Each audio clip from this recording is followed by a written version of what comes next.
Urgent. A Kazakh knife in Putin's back. Astana is burning bridges. One word in the constitution. Russian influence is nullified forever. An icy tsunami has hit the Kremlin. Central Asia is emerging from Moscow's shadow. Russians are cutting to the quick. Sensation. This is what the Kremlin feared so much. Fedorov pulled an unexpected joker. The AFU's drone assault monsters are wiping out the Russian army. This innovation of ours is bringing the South back home. The Russian offensive turned into a bloody fiasco after this decision by the Ukrainian military. Conspiracy in the bunker. Putin's executioner is already in the Kremlin. The death sentence has been issued. Who from the inner circle is preparing the liquidation of the dictator? Russia is on fire. The war has come for everyone. The boomerang has returned. Russia is ablaze 24/7. The Russian air defense has simply crumbled. All about this later in our program, Hotspot. A cold rain for Moscow has turned into an icy tsunami. Astana has dealt a crushing blow to the very heart of Putin's imperial ambitions. Kazakhstan has put the decision on the table. The Russian world is being cut to the quick. One word in the country's main law. The Russian language is being crossed out forever. This is the end of Russian influence. Why does this mean the complete collapse of Russian influence in the region? Watch. Another blow below the belt for Russia. In supposedly friendly Kazakhstan, they are changing the constitution and the wording on the status of the Russian language. Instead of on par with Kazakh, it will now be alongside.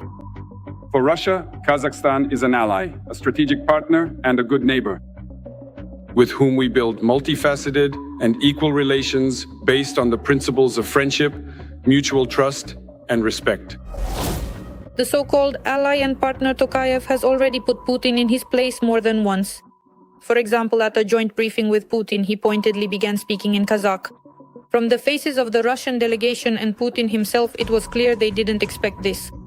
Furthermore, arriving at the Russian forum, Tokayev stated that he does not recognize the legitimacy of the so-called LPR and DPR. We do not recognize Taiwan, and we do not recognize Kosovo, and we do not recognize South Ossetia, and we do not recognize Abkhazia. And apparently, this principle will also be applied to quasi-state territories, which in our view are Luhansk and Donetsk. In addition, the president of Kazakhstan publicly mocked the plans of Putin and Lukashenko to join the country to the so-called Union State. The other day, the president of the Republic of Belarus, Alexander Grigorievich Lukashenko, suggested that Kazakhstan join the Union State. But I appreciated his joke. I think there is no need for this, as there are other integration associations, primarily the Eurasian Economic Union. As for nuclear weapons, we don't need them. The Kazakh authorities are massively prosecuting their citizens who decided to fight on Russia's side. In 2025, a record 700 criminal cases were initiated. Also, according to Tokayev, they are not allowing Russia to bypass Western sanctions. As for the possible circumvention of sanctions, Kazakhstan has unequivocally stated that it will follow the sanctions regime. We maintain contact with the relevant organizations regarding compliance with the sanctions regime. We are taking measures to ensure that our territory is not used to bypass these sanctions. Various measures are being taken, including tracking goods, online tracking of goods, as well as the creation of a specialized website where one can check the presence of a particular company or a particular product. On the sanctions list at traderadar.kz, I believe all our exporters are aware of this and accordingly comply. Last fall at the UN General Assembly, Tokayev met with Zelensky and expressed support for Ukraine. Kazakhstan seemingly maintains neutrality regarding the Russia-Ukraine war and offers its mediation services. Kazakhstan has taken a clear position from the very beginning. We emphasize that it is necessary to respect the UN Charter. It is necessary to respect the principles of the UN Charter, specifically the territorial integrity of states. Actually, this position defines our approaches to this situation. Of course, people in Kazakhstan know what is happening, and of course they are worried, and of course they want this to end as quickly as possible. Therefore, Kazakhstan initially offered its services as perhaps a mediator or a venue for negotiations between the two opposing sides. This position has not changed. But Russian politicians and propagandists read the signals from Kazakhstan well and therefore regularly threaten war, claiming the same as about Ukraine, that these are supposedly ancestral Russian territories. If we don't close the issue of Ukraine, then we will have problems with Kazakhstan and with Armenia and with other countries that surround us. Even with Kazakhstan, you think? Well, of course. Why? Well, look at what is happening today in Kazakhstan in terms of, so to speak, building a certain Kazakh state. What a national mythology is blooming there regarding independence, regarding the transition to the Latin alphabet. There's a lot of interesting stuff there if you look closely. The situation in Ukraine is clearly mirrored in Kazakhstan. There are also huge regions populated by Russian speakers. Some in Kazakhstan believe that in the future we want to, as they say, follow the Ukrainian scenario and seize northern Kazakhstan from them. What do you think? Did we have such plans? Do we have a calculation for this? I believe that we have historical rights to these lands. This is an industrial region. These are cities that our ancestors built. Why did we give them away in '91? On what basis? The Russian dictator also regularly shows his true attitude. He constantly and humiliatingly mixes up Tokayev's first name and patronymic, and likely does it on purpose. Everyone knows that the president of Kazakhstan, Kemaljamovich Tokayev, turned to the members of the Collective Security Treaty Organization for help. So Kemaljamovich Tokayev was speaking and... Dear Kasim Janich Kemalievich, I'm very glad to see you. So Kasim Jomart Kemalievich said that there's about 27 billion there. President Zelensky has also repeatedly stated that Russia has military plans for Kazakhstan, citing intelligence data.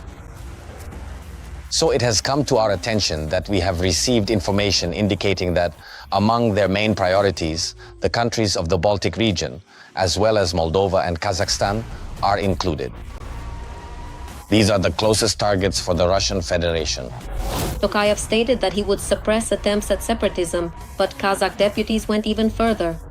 And in response to the Russians, they laid claim to territories that are part of Russia. As responsible citizens, we must oppose any manifestations of radicalism, extremism, and separatism, being delicate and at the same time firm, and ultimately being just. You have to understand that Novosibirsk itself is not Novosibirsk, it's Nogay Sibir. These are our Kazakh territories. Tyumen is Tyumen. These are the southern lands of the Golden Horde. That is even further beyond Tyumen, those are also our territories. Orenburg is not Orenburg, but Orenbor. And at one time it was the capital of the Kazakh state. Putin is weakening every day, and his so-called partners, whom he has oppressed and humiliated for decades, now have a unique opportunity to pay him back in kind, which they are successfully doing. Sensation, this is what the Kremlin feared so much. Mikhailo Fedorov has played his main trump card, which turns the Russian offensive into a bloody farce. Ukraine has officially implemented the latest model of warfare. The AFU's drone assault monsters are already liberating the south. This innovation by Fedorov has brought the Russians to their knees. The occupiers are fleeing, abandoning their equipment. Watch for all the details. Putin's occupiers are in the crosshairs. A new model of warfare is being implemented in Ukraine.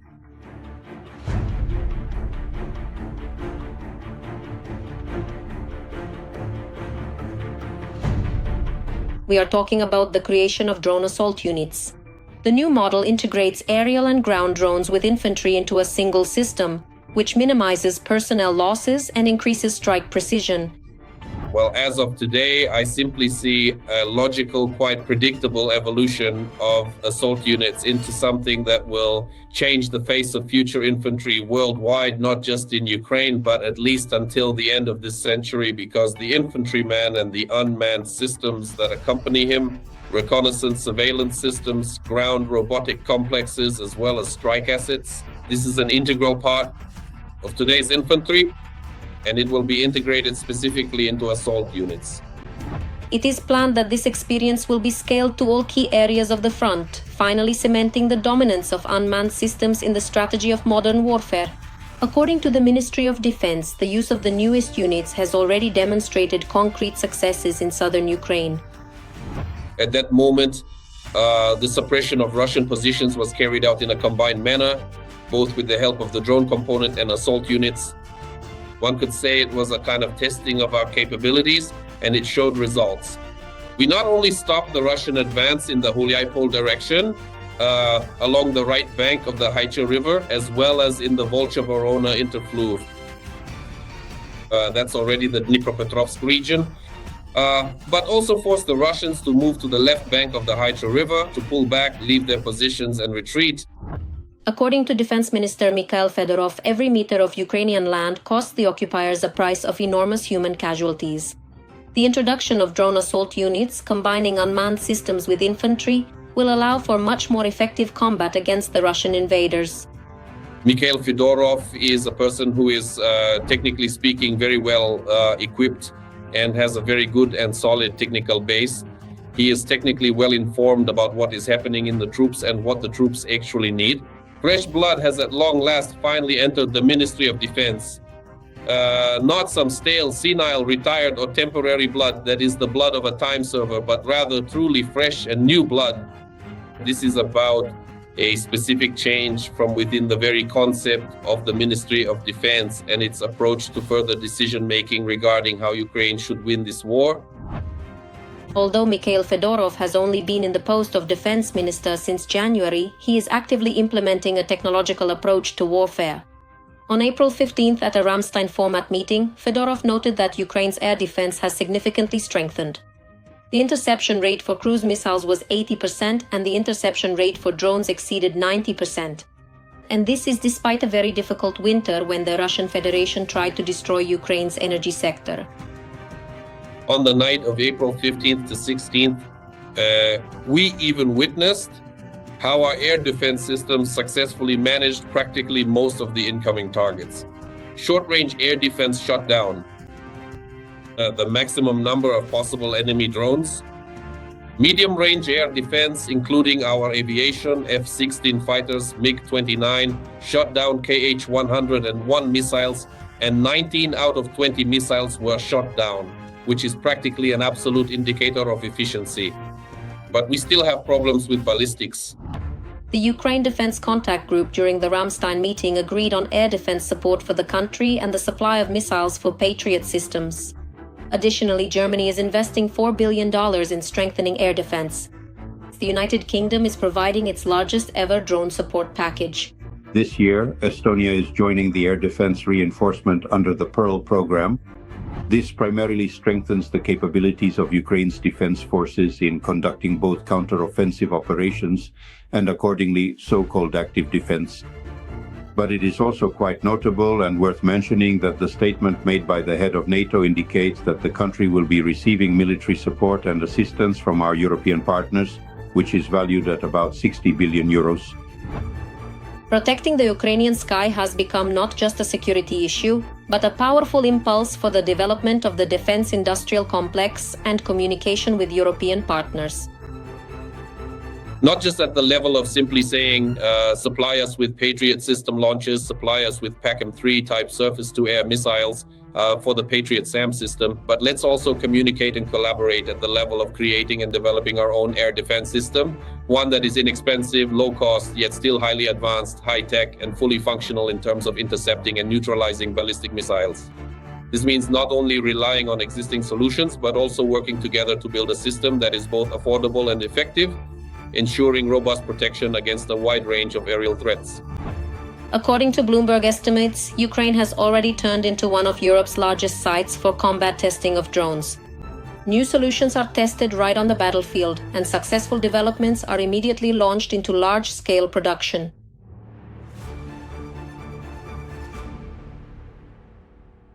Putin's death warrant has been signed, the executioner is already in the Kremlin, and the inner circle is preparing the dictator's liquidation. While the dictator looks for enemies abroad, the regime's real killer is already breathing down his neck. Putin is in mortal terror. What he feared most has become a reality. The countdown has begun. Watch. Protests against internet restrictions are the work of Russian elites who are plotting an assassination attempt on Putin. The current attempts to protest only seem minor and relatively harmless at first glance. Someone influential is behind them, perhaps these people are even in the Kremlin. We know about plans for serious protests that could become a problem for our security forces. Therefore, we nip everything in the bud. For now, it's working. And the organizers of these vile demonstrations will now defend the internet, then demand a quick end to the special military operation. And after that, I don't rule out that they will organize an assassination attempt on Vladimir Vladimirovich. I'm sure it's already being prepared, the channel's source stated. Actually, the vile demonstrations mentioned by the Kremlin snuffbox source in the Kremlin are the protests against internet restrictions. Recently, people took to the streets in several Russian cities at once, and they came out despite the fact that the protests were not authorized in any region. The protests themselves, it must be admitted, were small and were quickly suppressed. Some organizers were detained even before the rallies began. But in the Kremlin, let me remind you, they insist that the rallies are the work of internal enemies. People are allegedly not protesting because of internet restrictions. Are the ongoing protests that are currently happening in Russia, specifically about the recent shutdown and blocking of Telegram, actually organic in nature? Organic. Because some people perceive this as a certain signal of a violation of their, how do you say it? Social contract, yes, between the people and Putin. What does it essentially consist of? That Putin does what he wants, but doesn't touch the Russian people. But if, strictly speaking, you want to go to war with someone, do it through contracts, not mobilization. So he recruits people, mercenaries from Central Asia, the Middle East, some illegals working in Russia. The main thing is not to touch the Russians themselves. As for the claim that these internal enemies are plotting an assassination attempt on Putin, there is a catch. The Russian intelligence services, in my opinion, and I believe this quite strongly, have analysts who have probably already come to the realization that once the conflict in the Middle East eventually comes to an end, it is very likely that Donald Trump will also set his sights on Vladimir Putin as well. This is something they are likely preparing for, considering the shifting global political landscape for a visit. Just as the Americans went after Maduro, as they went after the late Khamenei in Iran, and even what happened to Assad in Syria, this has become extremely worrying for the president of the Russian Federation. And once again, he began to hide himself away, retreating deep into underground bunkers, this time even deeper and more securely hidden than ever before. It is important to note that after the recorded address delivered by Putin on March 8th, during which he gave that rather strange and unusual speech, he has not made a single public appearance since that day. This fact alone speaks volumes about the situation, clearly indicating that he is experiencing very serious and significant fears for his own personal safety. But these fears have to be shifted onto someone else, right? But they can't shift them onto Trump right now, where they are perhaps seemingly trying to strengthen and stabilize their relationship, and also profit from the lifting of sanctions and the rise in oil prices. Well, no, of course not. In short, while Russians gather for toothless rallies, the Kremlin pushes the story of internal enemies and denies the obvious. People took to the streets because they are dissatisfied with the Kremlin's policies. Every voice matters. Join our community, support independent journalism and help us bring you the truth from Ukraine. Become a member of Ukraine Today. Join us now. The boomerang has returned. Russia is ablaze. A daily hell for Putin's rear. War has come to every home, and this is only the beginning. Putin's death machine is devouring its own country. While the dictator hides in a bunker, ordinary Russians wake up to the sound of sirens and the roar of detonations. The moment of reckoning has arrived. Where will it ignite tomorrow? Watch. Something exploded. The windows were blown out. Russia's Black Sea coast was once again hosting Ukrainian Lyuchi drones. Residents of the town of Tuapse recorded dozens of explosions over the city and were the first to admit that the local oil refinery was on fire. The moment of impact and the subsequent fire were visible even from space. So in the morning, vacationers were greeted by some spectacular views.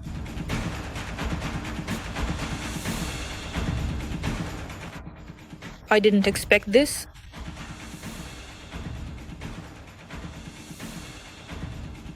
They hit the plant. Everything's on fire there. And although the local governor preferred to remain silent about the attack on the plant, OSINT analysts identified the fire sources in Tuapse. An OSINT analyst from Astra, based on video filmed by an eyewitness, identified at least 3 fire sources in Tuapse. 2 of them are on the territory of the Tuapse oil refinery, and 1 is in the sea near the shore. Fuel tanks are burning at the refinery. It is not possible to determine exactly what is burning in the sea from this video, noted the Astra OSINT analyst. The fires in Tuapse are also recorded by the NASA firm's Thermal Anomaly Tracking Service. But the signatures on the map can be shifted and don't always reflect the exact location down to the meter. A state of emergency has been declared in the region. And because the fire only intensified during the day, people in Tuapse will be watching this apocalyptic scene and breathing oil fumes for more than one day. Look, it's burning. Two spots are on fire. Yeah, look, I mean, there are two spots that are actually burning, you see. So it's better to hold off on vacationing in the Krasnodar region. Going for a health retreat in a region with Russia's largest oil refinery is not the best idea. By the way, this plant is important for exports. About 12 million tons of oil are processed here annually. 90% of the products, oil distillates, fuel oil, diesel fuel, and aviation kerosene, are sold abroad.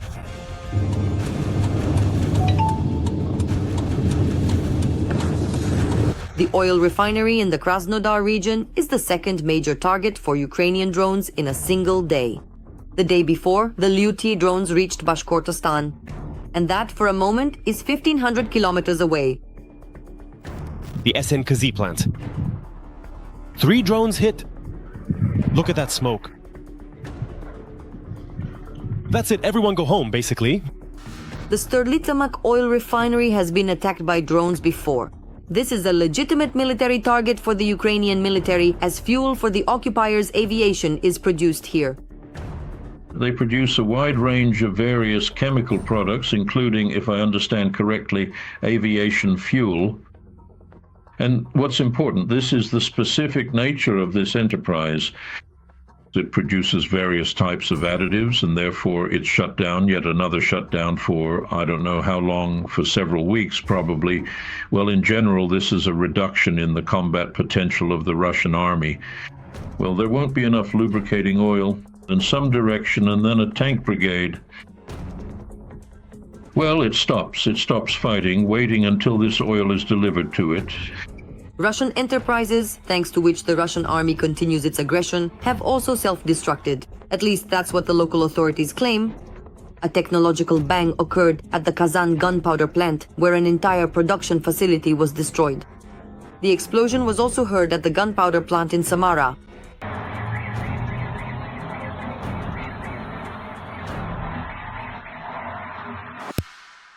The activity in Russia is becoming more intense day by day. Officials are no longer hiding this in their public reports. Thus, the governor of the Leningrad region, Drozdenko, stated that his region is not just a border area, but a frontline one. We are a region that borders foreign countries today, both by land and by sea. And today our region has the longest border with the unfriendly NATO bloc, with the countries of the unfriendly NATO bloc. But recently, our region has become not only a border region, but also a frontline one. Only one figure, which I will now announce, speaks to this. I received it just the other day.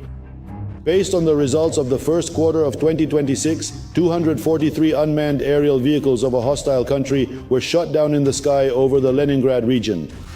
If St. Petersburg and the surrounding area is a frontline region, then what can be said about the Belgorod region, and even more so about the territories of Ukraine occupied by Russia, which the invaders have turned into military bases and warehouses? In just one day, the defense forces carried out a series of successful strikes, destroying the aggressors' logistics. A hypersonic sentence for the Kremlin? Ukraine made a killer missile. Putin's bunker is the target. Kyiv revealed a secret weapon. This could end Russian air defense. This is what all the Russian generals feared. Ukraine has publicly revealed its cards for the first time. Watch for details. Ukraine has secretly developed missiles that can fly 500 kilometers deep into Russia. And this is reported by Defense Express experts analyzing the statement of Deputy Fedir Venislavsky. Specifically, we are talking about the development of hypersonic ballistic missiles. Analysts suggest that such systems already exist, although their numbers are limited. Exactly when and against which targets they were used remains unknown. If such launches did in fact take place, as has been suggested or speculated, I certainly do not rule out the possibility that they could have occurred in completely different and distant parts of the globe, and in that case they would not be connected or linked to Ukraine's tests at all. Although the story itself, involving the secret launch of 2 or more missiles to such high altitudes without any publicity, well, it really does cause a sense of amazement, and if it actually succeeded, then it would certainly inspire admiration. Because this confirms, without any doubt, the status of our state not only as an aircraft and engine-building country, but also as a country that is steadily reclaiming everything they had, everything we had, in terms of space exploration. This achievement stands as a clear testament to our ongoing commitment and determination to restore our place in the field of space exploration. One of the actively developing areas is the so-called air launch. During the war, Ukraine has already tested launching a carrier rocket from a transport plane at an altitude of about 8,000 meters. This approach allows bypassing the most difficult part of the flight, the dense layers of the atmosphere, and potentially increasing the strike range. This technology can also be used to put satellites into orbit. And this is already part of a much larger strategy to create our own space infrastructure. The trajectories of such missiles pass at altitudes of over 100 kilometers, which effectively places them in outer space. At the same time, Ukraine's current air defense systems operate at lower altitudes, up to 30 to 40 kilometers. Therefore, the question of the need to create the space forces of the armed forces of Ukraine aims, among other things, at the legal recognition of the armed forces' activities in a new military domain, space. It is also known, as Member of Parliament Fedor Venislavsky states, that Ukraine plans to form a sovereign satellite constellation for communications, reconnaissance, and early warning of missile attacks. Currently, these functions are largely provided by partners, but dependence on external data is a risk that Kyiv wants to minimize. The Russian Federation still cannot create an engine of the same type as the one created at Yuzhmash for launching various types of missiles, a powerful engine. But not only the Russians can't do this, the Americans can't do it either. Because, by and large, an engine, a liquid propellant rocket engine, is a very great art. In the field of engine building for space technology, Ukraine remains unsurpassed to this day. Ukraine also plans to deploy its own means of kinetic interception for fractional orbital bombardment systems like the Oreshnik, even before their warheads separate in space. We're also talking about creating a separate branch for space forces. This is needed specifically for operations in a new military domain. After all, modern ballistic missiles can reach altitudes of over 100 kilometers essentially in space. At the same time, Ukrainian air defense currently operates effectively at lower altitudes. If we're talking about it, the Israeli system is basically a better fit for us. But still, to develop it, it took about 8 years, and it took about $7 billion. When we say that we're working on this, it means that we have such resources and we're investing those resources into this whole endeavor, into this research, into this development. In parallel, Ukraine is scaling up other technologies as well. Every day, up to 1,500 interceptor drones are produced in the country. The Ukrainian military is also setting technological records. A soldier from the presidential brigade with the call sign Hulk managed to destroy 2 enemy Shahed-type drones at once, 500 kilometers from the launch site. Such an intercept is unique and a world first. The Ukrainian defense industry is moving to a new level, from drones to ballistics and space. And although many developments remain classified, one thing is clear: the technological war is becoming key. That's all for now. But for more of the latest news from the front, tune in to our next broadcast